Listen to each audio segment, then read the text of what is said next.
Ikonin update, Janine Gutierrez and Mr. Jericho Rosales update, Ikonin ganap. So ayan nga yung dinner date sa Japanese restaurant ng Ikonin guys. So ito nga yung binahagi ni ate.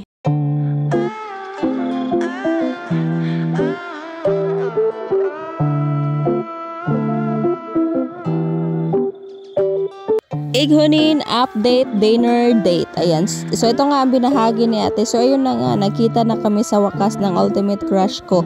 Nakita ko na siya ng malapitan sa wakas.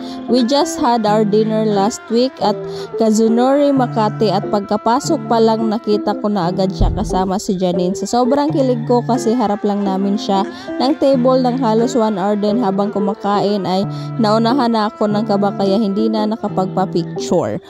Nahiya ako bigla pero syempre kunyari nag-CR pa ako pero hindi niya alam I'm recording him through Ray-Ban sunglasses.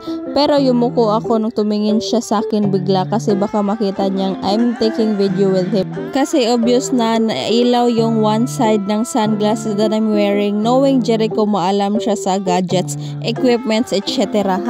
Natamimi na lang talaga ako at tulala buong dinner time pero my heart is full. My Jericho, my ultimate crush, muntik ng kanin na lang in order ko kasi may ulam na sa harap. Charot, happiest birthday crush, Mr. Jericho Rosales. So ayan nga yung dinner date ni Janine and the Mr. Jericho Rosales before the birthday, the 45th birthday of Mr. Jericho Rosales kahapon. So ayan, happy birthday once again Mr. Jericho Rosales. Samantala, Janine Gutierrez nagbahagi naman ng pictures nila ni Echo. Ayan, Janine Gutierrez, happy birthday Jericho Rosales. So ayan nga yung simpleng pagbati ni Janine Gutierrez kay Echo. So yun lang guys, ingat!